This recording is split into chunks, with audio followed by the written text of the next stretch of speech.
Kaixo tximeleta, zer egiten duzu hemen? Zergaitik etorri zara gaur gu bisitatzera?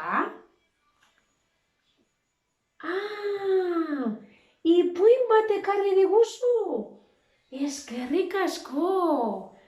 Goazen ikustera. Udaberrian beldar, uda tximeleta.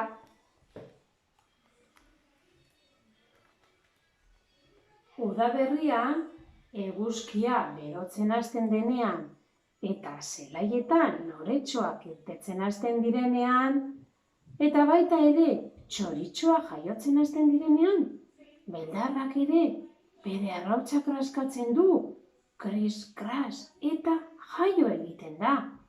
Eta hemen doa bere lagunen bila tipi-tapa, tipi-tapa, tipi-tapa.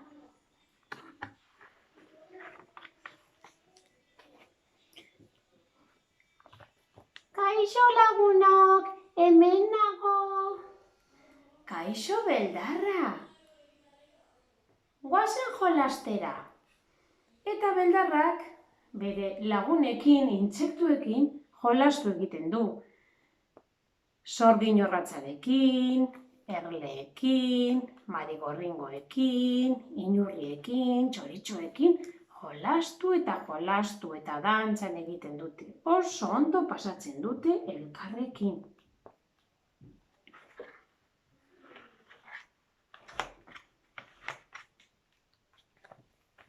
Baina gure beldarra goze da eta badoa jatera.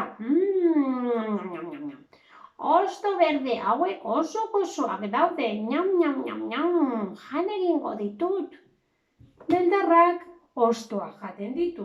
Eta beste somorro txikitsu batzuk, marigorringoak bezala ere, hostotxoak jaten dituzte, jan eta jan, jan eta jan.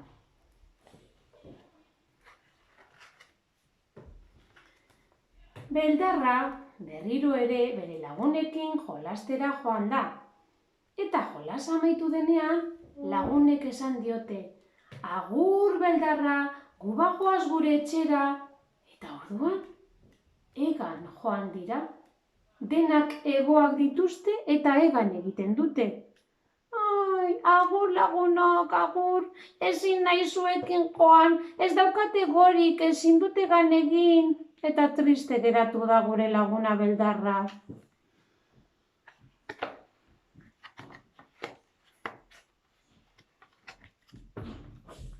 Beldarra, asko hasi denean, egiten du etxetxo bat, harizko etxetxo bat bere gorputzaren inguruan buelta eta buelta ematen du hariarekin, eta etxetxo polit bat egiten du. Eta bertan geratzen da, lo eta lo, lasai, lo, gozo. Eta horrela egoten da lotan egun asko eta asko. Baina egun batetan ja, esnatu egiten da. Esnatu naiz. Orain, zulotxo bat egin behar dut nire etxetik ateratzeko. Baina hemen barruan badakizu ezer, magia gertatuko da. Bai?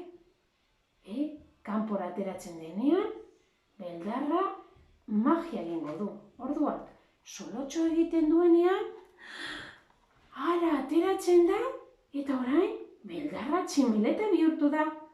Orain, gure laguna posposik dago, hegoak ditu, eta bere lagun intsektuekin egan egin ahal izango du beraiekin batera, eta beraiekin jolastu ahal izango du. Ze pozik dagoen orain gure beldarra. Eta txibirintxabaran ipuintxoa amaitu da. Eskerrik asko tximeleta ipuin hau ekartzeagaitik. Oso ipuin polita ekarri duzu. Agur eta eskerrik asko!